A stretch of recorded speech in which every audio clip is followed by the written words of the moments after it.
Bienvenido Araujo. We have got a new signing through the door. Julián Araujo. Barcelona now at Bournemouth. Welcome, this is Back of the Net. We're a Bournemouth fan channel. If you're Mexican, or if you've got an interest in how this guy's career is going to be, there's a couple of things you can do, right? Yeah, my name's Tom Jordan. Welcome to Back of the Net. I am going to speak normally. I think if you click the like button, then go down a little bit, there's a big fat subscribe button, click that, click the bell, and then you'll know when all the videos are out. And yeah, come on, get the Mexicans in. Is he American? He's American born, but he plays for Mexico. Right. And look, he's played in the MLS. He's got over 100 appearances in the MLS, but then went to Barcelona. Hasn't started and isn't one of their stars, but he went out on loan to Las Palmas, and I think he played a number of games for them, 15 or more, maybe even 25 odd. Till he got injured, wasn't it? Exactly, till he got injured. But now he is a player for AFC Bournemouth, and they've announced him. But we need to know a little bit about him. Now, we sold Dom Solanke, of course. We got a load of money for him. Before that, we signed Dean Howson. Yeah. This guy, he's not a striker though, is he? No, he's a right back. Okay, but this is a bit weird because we've already got Max Aarons, we've got Adam Smith there as well, we've got other players who can sort of fill in if the system changes. How is this guy going to fill in? We don't know. We don't know yet. We don't know if it's a situation where at 22 years of age, where, I mean, he might be 23 by the time this video goes out, because I think his birthday's around the corner. Happy birthday. But he could be someone that they're thinking long term, because, you know, Smithy's going to go at some point. He's 33. So it could be that. It could be more of a long term thinking. It could be one where they think he could operate both sides at full back. We've got Smith and Aarons, as you mentioned, can both thin in at left back. We have only got one natural left back in Milos Kerkez. So maybe he's just thinking, you know, if he can be kind of competing for right back spot, one of them two could compete for left back. I'm not sure, but it's to add to the squad for sure, and he's at a good age, so maybe they just see that kind of, they really feel he's going to be a player for the future. He's going to add a lot of value, because it's not a bad deal in terms of finances for what you get these days. So yeah, I think it makes a lot of sense. He was born in California. There's a few Back of the Net links here. He is of Mexican descent, but of course played for LA Galaxy. We've been to their stadium, but also in March 2017, he committed to playing college soccer at the University of California in Santa Barbara from 2018 onwards.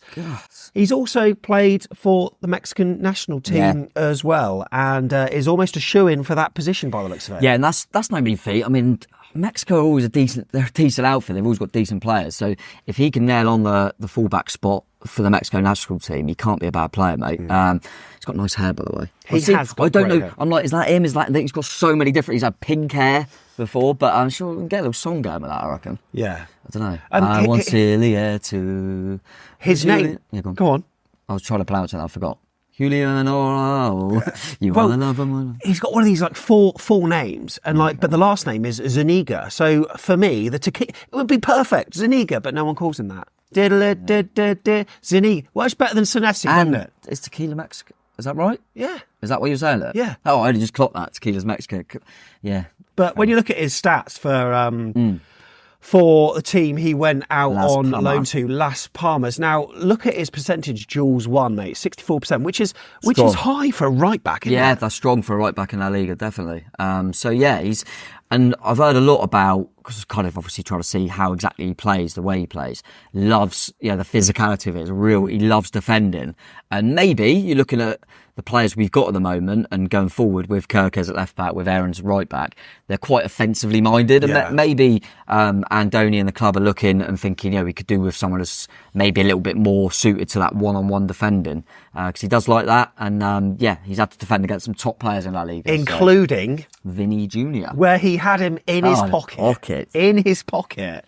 Not bad, is it? I think the system that Iraola deploys, I think it will work for him, kind of high volume on the flanks, and likes to get up the pitch, like you say, pretty pacey, loves to overlap, high work rate, and like you say, he's physical as well. But I suppose the concern is, if you're going to put a concern in, if he's not good, I know it's Barcelona, but he's not sort of good enough to even forge a start for, well, not a start, but even come off the bench Is he good enough for the Well, Premier? I mean, are we comparing Barcelona and Bournemouth here? Oh, gotcha. Absolutely we are. But no, I think there's been a few things to say, maybe on the ball, and yeah, maybe that technical side of it. Is he going to be good enough for an Iraola type football? We'll have to wait and see on that. I think he's obviously a little bit of a different mould of fullback than we've got at the moment. And maybe that is the thinking, mate, because yeah, and it might take him a bit of time, but he's a good age, as I say. No buyback, anything like that. So yeah, that's right. So I think it'll work out to be about £8.5 million, which is about 10 million. I think he's going cash. Euros, and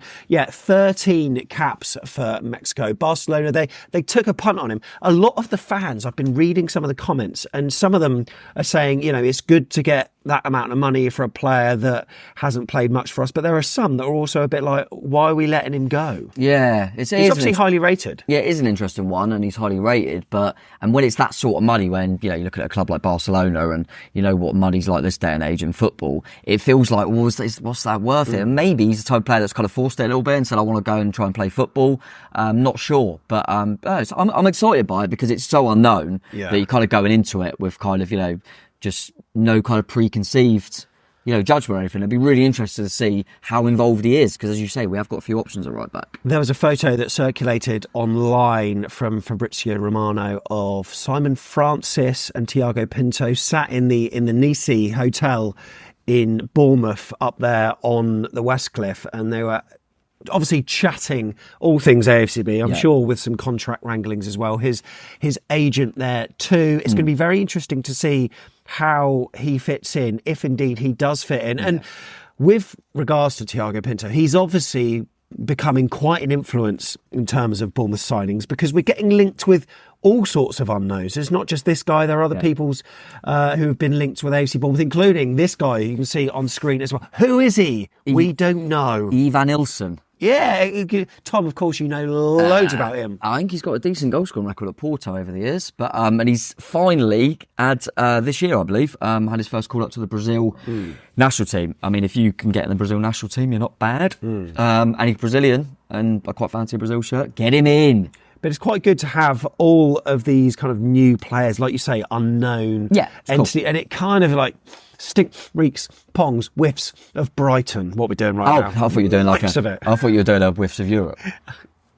Oh, maybe. But you know what?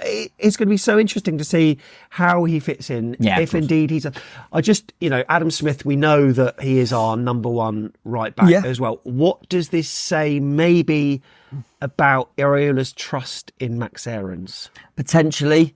It's a fair point, because that could be the case, mate, that maybe he's not seen enough. But, for me, because of his age, I think they're thinking, Smith's got what? This season, and maybe one more. But, let's get him ready in behind him. You still want a couple in there, and it sounds stupid, but we did lose Ryan Fredericks. Yeah. So we kind of technically did lose a right back. So I think it's definitely one with long-term thinking. I'm really intrigued to see how much he's involved in the first team this season. I'd love to hear from fans of the Mexican national team, also Barcelona fans, also Las Palmas as well, to see his strengths, his weaknesses, how you feel about the transfer, and should he really be a player that should be starting from the off? The comment section is yours. Type it below, even if you have to type in your native language. You might be watching this video on auto translate, so I should probably slow it down so YouTube can actually get the subtitles right. But let us know in the comments below, trying to not sound patronising or condescending. We can't speak any other languages, mate. We'd love to be bringing this video to you in a different language, but we can't. However, let us know what you think of him, because we'll be really interested to see. But it's just another player that is helping to create another unknown season for AFC Bournemouth. Yeah, and it's always a bit exciting, isn't it, when it's new and it's different and there's players that you don't really know. So I'm quite excited about it, without acting like I know too much about him, of course. Julián Araujo. That is how to pronounce it, so we think. Make sure you like and subscribe. This has been a mini little transfer lowdown. We can't wait to see him in the flesh. We don't know what colour his hair is going to be, but either way, he's cherry red. Up the Ches. Up the Ches. Who do you think of when you hear Julián? Julián? I was thinking of Julian Clary the whole time. Why was I thinking of Julian Clary?